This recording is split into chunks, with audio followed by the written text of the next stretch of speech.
Welcome back to the Gridiron Address. You might have missed us last week, but we're back for week 17 of the NFL, and we got a good bit to talk about. We're going to have a little bit of a shorter show this week. I got family in town for the New Year's, and I'm also coming off of being sick before Christmas, so I got to rest up a little bit, but I still wanted to get something out there today because I'm back home and I really like doing this. I didn't plan on having him, but his New York Giants are trying to play themselves out of the first overall draft pick, so I had to bring him on tonight. I got Jason Clenzo, co-host of Silent Savants, host of Three from Deep, and Chris DeLuca, co-host of the show, resident Steelers fan. Jason, Chris, how are y'all doing tonight? Co-host. You got the label, man. Label. Look at me. I'm doing pretty good, though, Aaron. I'm happy that we're back on here. It's like a tradition. You know, we were talking before the program, and I was just saying that this is like a tradition. I'm gonna, I every Sunday I come on almost. I feel like it's like a part of my day. And Jason, how are you doing? I'm doing pretty good. A little melancholy kind of today with some of the things going on with the New York Giants and other things going on. We'll touch base on that, but I'm doing great, man. Thank you. I appreciate being here, and I appreciate hanging out with you guys. Well, Chris, we're going to start off with your Steelers. They played earlier in the week. They're suffering a devastating late season collapse. Their offense had a little bit of momentum when Russ got in there. That's fallen apart, and their defense is a shell of what it looked like the rest of the season. Last 3 weeks, they have not been a good unit. Chris, you can't be feeling good about this, but do you think Pittsburgh can get back on track in week 18 and maybe ride some momentum into the playoffs, or is it too late and we're looking at a definitive first-round exit from Pittsburgh? To be honest with you, I think our performance against Cincinnati, really all that matters with it will be momentum. I mean, going into the playoffs with a win would be fantastic. I am okay if we do drop the division. I will say that I called this happening after we beat Baltimore. I knew that we weren't going to be able to win those last critical games, and they were hard games. I mean, Patrick Mahomes is a fantastic quarterback. Travis Kelce went off. And we were the first team to the Chiefs actually drop 30 on this year, which was it says something about the defense. It was an unfortunate performance, and TJ Watt can only do so much. Obviously, the Chiefs O-line is fantastic, but I am concerned. I mean, especially with how Cincinnati played against Denver, with how Joe Burrow, who you started against me, unfortunately, performed later in that game. I am concerned with that, but on one side note, I'll conclude my quick little argument here is if it's a situation where we're going to host and we're going to go play a Baltimore at Heinz Field, or we lose the division and we go to Houston, I feel better about going to Houston because Houston, I'm sure you guys agree with this and the viewers agree with this. Houston is by a mile going to be the weakest team in the AFC. And if we get Houston, guys, I think that's a playoff one. I think even the Steelers, how they're performing right now, would beat the Texans comfortably. For sure. I don't doubt that for a second. But Jason, same question to you. Do you think that the Steelers can bounce back in week 18 and get some momentum to ride into the playoffs, or is this late season come apart going to be the doom of Pittsburgh and they're out in the first round? I don't know. Mike Tomlin knows how to coach those guys up. So, I mean, I don't think this is like the demise of the Steelers right now. They are definitely hurting in a lot of aspects of their game. Their offense is sputtering. Defense is rough right now because their offense is terrible. I mean, right now your offense predicates, how well your defense is going to do. If your offense is out 3 and out and your defense is always on the field, you're going to be struggling. And they're going against a Cincinnati Bengals team that can drop a 50 burger on you at any minute. Joe Burrow, I tell you what, if they had 2-3 more wins and they were definitely in the playoffs, I think Joe Burrow would be up there with MVP considerations because him and Chase and Higgins, those guys are playing out of their mind. So the Steelers, I hate to say that they need to come out of this, even if they lose, with some positives, but they need to come out of this game with some positives because you don't want your team internally in the locker room to kind of feel down on itself. You want to come out of this feeling a little bit better with some positive momentum. It do, and it does translate into that. I think if they get blowed out by Cincinnati and they look bad, and there's some, the hanging heads on the sideline, that's not going to translate very well into the playoffs. And to your point against Houston, if they get Houston, I mean, Houston looks terrible. Oof, man, they look. C.J. Stroud looks absolutely abysmal out there. But when you get into the playoffs, you never know, and you don't want to kind of guess that, oh, maybe we're going to have a good game against Houston. So I don't know. I think Steelers. I wouldn't push the panic button, but I'm kind of hovering over it a little bit. Yeah, it's just objectively a bad look for them to crumble so late in the season. As it stands, Houston's going to have the 4, Pittsburgh's going to have the 5. I would take Pittsburgh even in Houston because I have zero faith in that Texans team, and that sucks because I was on record going into this season incredibly high on the Texans, potential contenders to push the Chiefs, not necessarily beat them, but give them a solid run for their money. And that take has aged like milk. It does not look good, but it is what it is. We're going to move on to my Carolina Panthers. They got absolutely whooped by the Buccaneers. They didn't have any fight. Granted, they're down J.C. Horn. They're down Josie Jewell. They've been banged up all year, and they're down big players this week. But I mean, it was just rough. Baker had a career game, and it's just time to look ahead to the draft for Carolina. There's not much more that we can say about them that hasn't been said in the other 15, 16 shows that we've done. But what we're going to do is we're just going to talk some prospects. Chris, we'll kick it off with you. Who are a couple players that you'd like to see Carolina target? I know you've mentioned wide receiver is a big need that Carolina should address, and potentially offensive line as well. Yeah, I have. And I will say maybe an Abdul Carter, defensive end, like another pass rusher. That would be a really good move. I was also looking Jalen Walker as well. Might not be a bad move if he falls down there. I think that you could go receiver, but at the same time, maybe you can go wait until the lower rounds, or not the lower rounds, I mean, second, third, fourth. You have a solid core with Coker and with I don't know if Thielen has another year in his contract, but Adam Thielen, as we were talking about before the program, Jason and I were talking about fantasy aspects here. Adam Thielen, if they can re-sign him, or if he has another year, even at his older age, he's still been good. So maybe wait on a receiver because you can get a diamond in the rough, but I would say go for a trademark or a high mark, kind of like a defensive end, or maybe even a safety. Anything. I mean. Mm-hmm. Jason, same question to you. Who are a couple guys you'd like to see the Panthers take? I know you've been big on an offensive line for them. I definitely would look at the offensive line, but if you're trying to make a splash, I think right now you guys are 6th in the draft if it were to end today. But you need to look at that defense. There's no pass rush. There's no putting pressure on the quarterback. You guys are just letting Baker Mayfield was back there. He had all day long to just sit back there and pick you guys apart. It was pretty sad. I can see you getting some value on the offensive line later in the later rounds, but Mason Graham, some of the other guys, defensive tackle, Abdul Carter, I know those guys are up there. Michigan, Penn State guys. But you definitely need a big bopper. You guys have absolutely no one. You have some injuries on that defense. Once they get healthy, I think that'll help you in that secondary.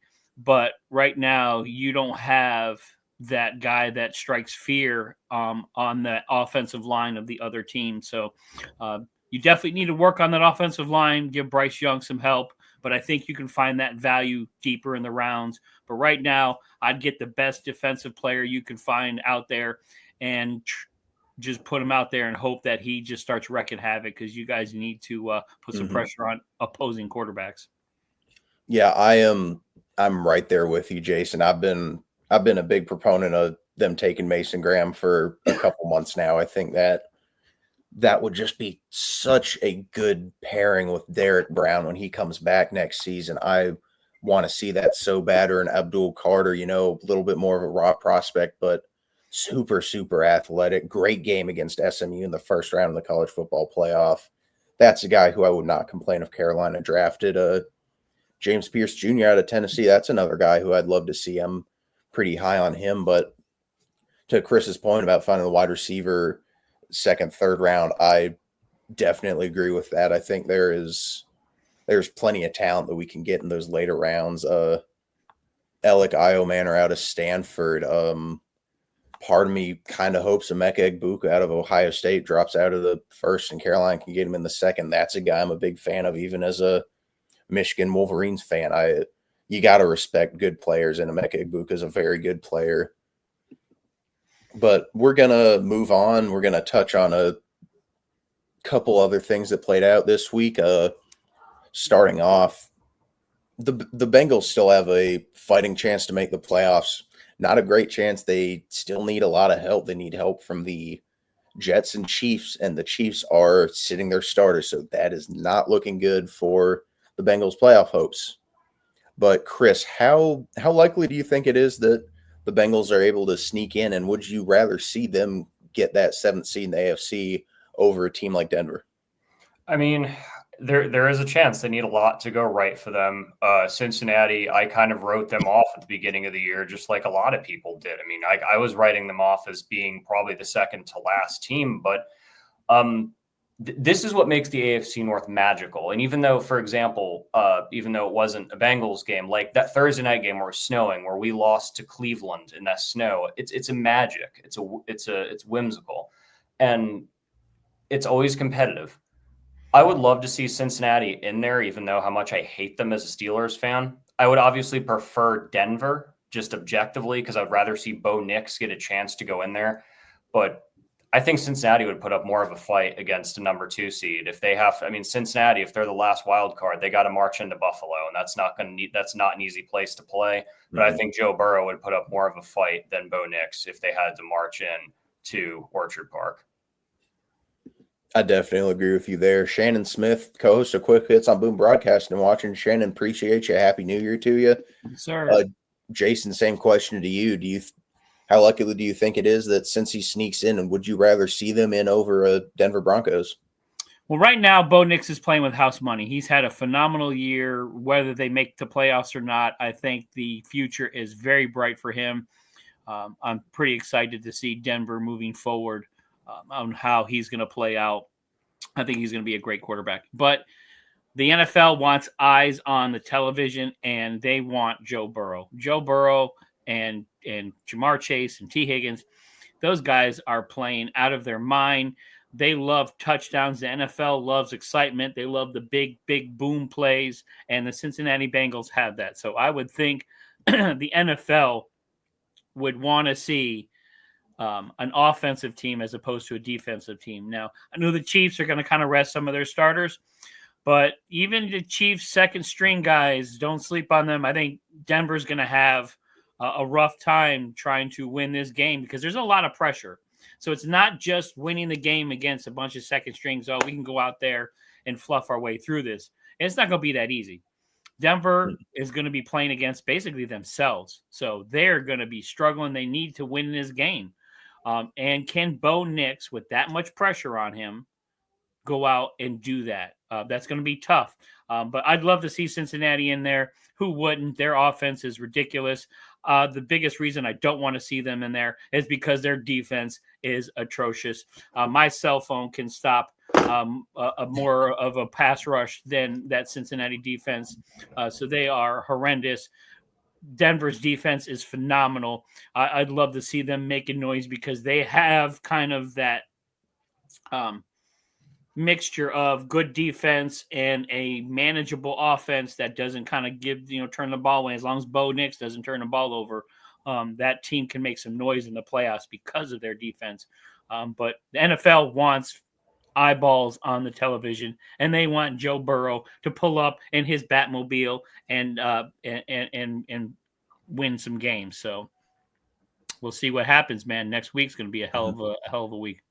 Yeah, I'd personally love to see Cincy sneak in. I think that is a way more exciting matchup in the wild card, Buffalo and Cincinnati. I think that would be some great television, honestly. But moving on, the Vikings pulled it off against the Packers today, a super close game. Green Bay almost came back and pulled it off, but it's not. And this could set up a potential incredibly exciting matchup in Week 18 if the Lions beat the 49ers on Monday night, which they likely will because the Niners are banged up and just not a good football team this season. That is going to be the 14-2 Detroit Lions against the 14-2 Minnesota Vikings to decide the 1 seed in the NFC. And I did not see this coming. I'm super excited to watch this play out. So, Jason, I'll pitch this to you first. How do you see a potential Week 8 not potential matchup, the Week 18 matchup between the Vikings and Lions playing out? This is going to be a heck of a game. The Dan Campbell side of this is going to be all in. We're playing him like every other game. He's going to coach these guys up. The Minnesota Vikings side of this is let's get out of this. Whether we get the one or not, let's just make sure nobody gets hurt. So, and I think both teams kind of have that in their brains. They want to win this game. They want to have that first round, get that first round bye and the home game. But I think both of these teams just want to come out of this without any injuries. The Lions have had enough injuries this year already, yet they're still playing well. The Minnesota Vikings, Sam Darnold, what can you say about just a comeback story / just from a Phoenix rising from the ashes from his career being a Jet, a Panther, and now on the cusp of having his team essentially making a Super Bowl run, which is insane to think that. But it's going to be a heck of a matchup. But I think both these teams, ultimately, they can say whatever the hell they want. I think they just want to come out of this game with no injuries.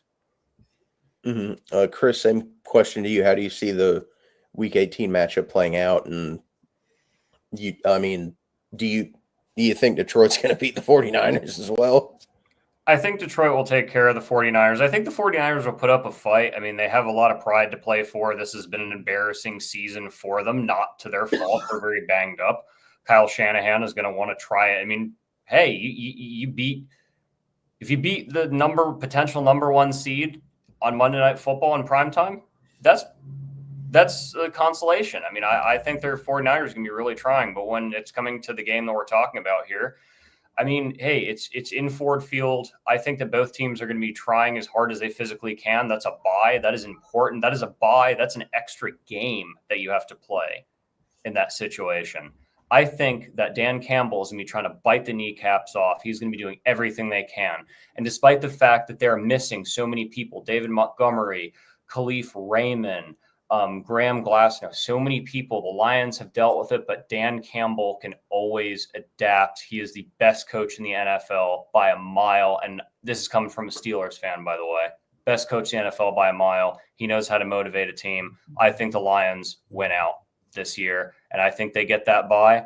And hey, man, Teddy Bridgewater, he won a state championship with his alumni mater at his high school. Imagine if he gets a Super Bowl in the same year. That would be wild, wouldn't it? That is insane. Mm-hmm. But Jason, I didn't forget about your New York Giants. We were going to touch on them. I was trying to forget about them. I'm not going to let you forget about them. It's spring training, Jason. It's okay. It's spring training. It's almost here. We got to talk about it before we hit on this primetime preview tonight. They're playing themselves out of the first overall pick. As it stands right now, I think they're sitting at 4th, and 4th. You got Cleveland, who might take a quarterback. You got Tennessee, who might take a quarterback. The Patriots got the number 1 overall pick, so they don't have to worry about that there because they got Drake May, who's playing pretty well. But Jason, what are your thoughts? I got to let you say what you got to say because this was a really surprising game. This has been a very emotional day as a New York Giants fan. It is great that we got a victory because you never want to cheer against your team to lose. But to fall out of the first pick, now we're 4th. which I still think that's going to change. And I think there's going to be a lot of trading going on. So maybe the Giants were like, hey, Sanders had a bad game and got killed by BYU. So maybe he's not the first pick. So we can go ahead and win this game and not have to worry about that.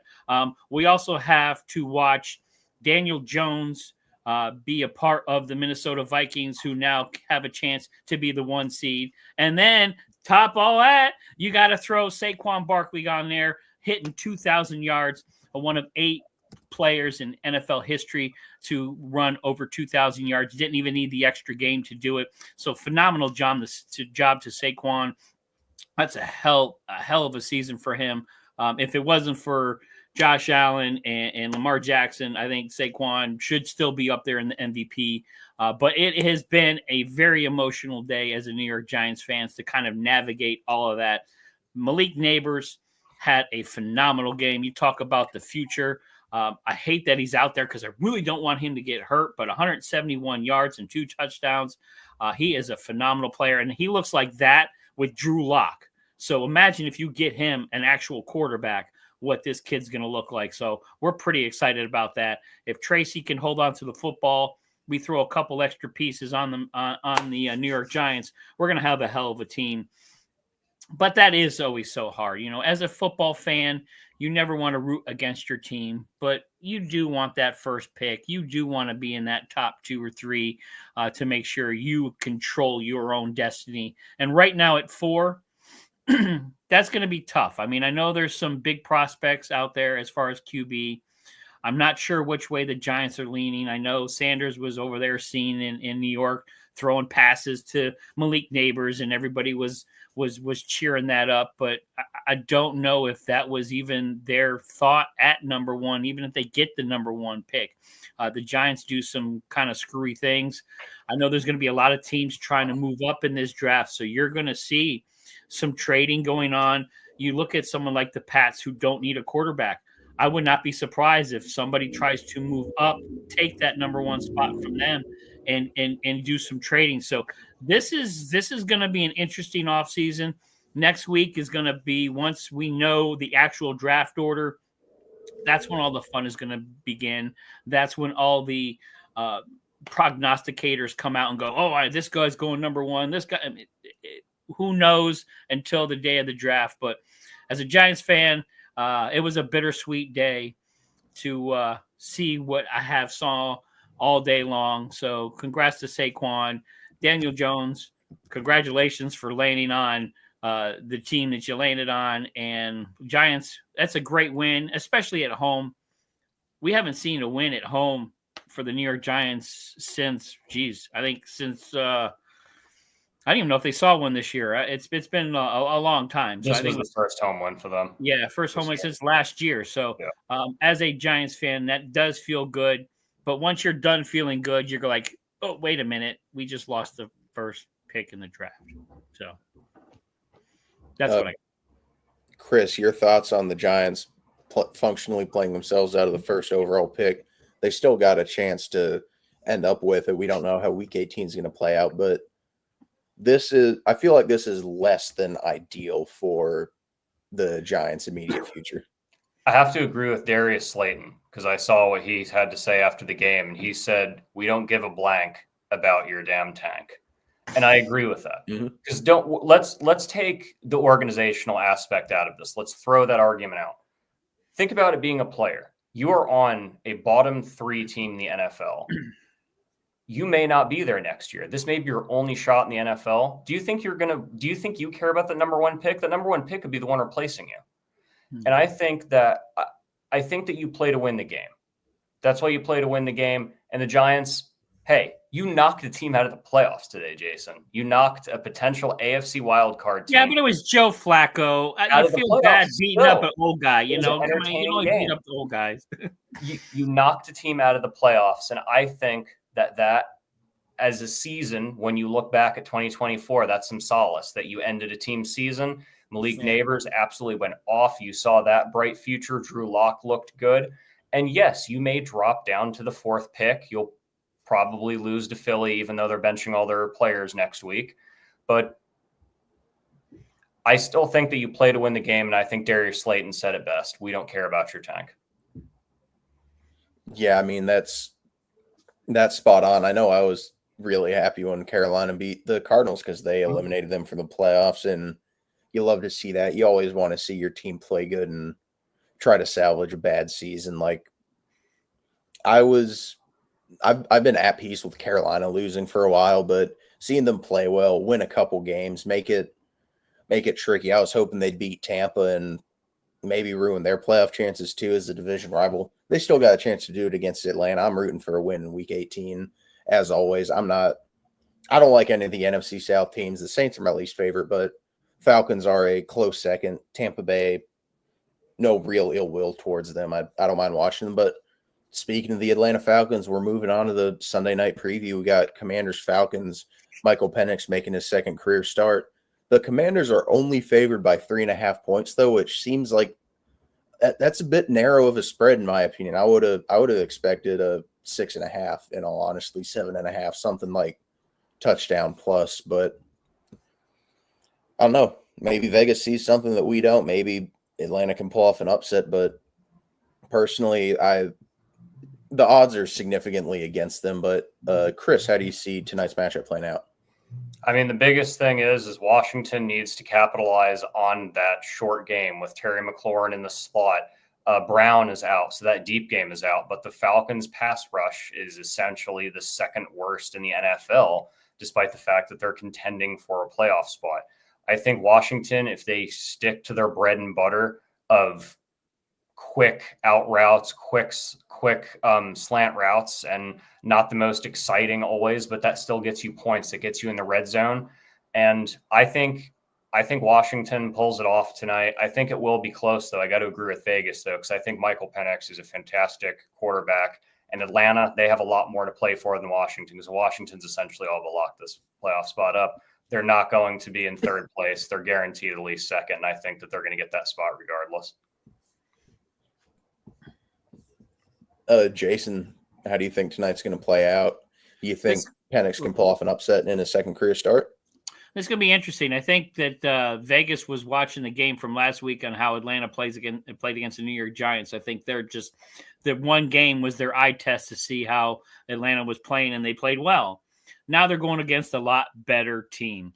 The Commanders are playing very well. And I think Daniels, he wants that Rookie of the Year. Right now, you got Malik Neighbors, who is playing out of his mind. Brock Bowers, who is, I don't think we could say enough about what a stud he is. It's a shame that he's playing on that Raiders team that has really not done anything. But man, you talk about setting records. So if it was the end today, you talk about Rookie of the Year. You got Brock Bowers, you got Bo Nix, you got Jaden Daniels, and you got Malik Neighbors. It's like, okay, who do we give it to? Because they were all great rookies this year. So I think this game, Daniels, prime time, he wants to go out there and win, and he wants to go out there and prove that he is the Rookie of the Year. So give me the Commanders. Their defense is a lot better than the New York Giants. Their offense is a lot better than the Atlanta Falcons. Penix is still a rookie. This is only game 2. He played really well last week. This is game 2. Now teams have some tape on him. So some of the things that he succeeded at last week, I don't think that the Commanders are going to let him get away with that this week. So give me the Commanders. I think this is going to be a big win for them. I think Daniels and McLaurin, I think that's going to be a hell of a 1-2 punch with those guys in the future here as they get more comfortable with each other. But the Commanders, they want to win this game, not just because of seeding. I think they want to win this to make a statement as in, hey, we're here too. Yes, Philly may have won the East, but we ain't that far behind them, brother. So give me the Commanders. I think they win this game handily against the Falcons. Mm-hmm. I got to agree with you, Jason. I think the Commanders, they're just a better football team right now, honestly. I don't trust that Falcons defense to be able to slow down McLaurin, slow down Daniels. Maybe the Commanders can even get their running game going a little bit. That's been rough the last few weeks, but excuse me, I know how to speak, I promise. Brian Robinson Jr. is a good running back. He's going to get it right eventually. I got faith in him. I'm going to go Commanders by 10, but that's going to do it for Week 17. This has been the Gridiron Address with Aaron, Chris, and Jason. Hope everyone has a good rest of their night, has a happy new year, and let's go watch what is hopefully a good football game. Awesome.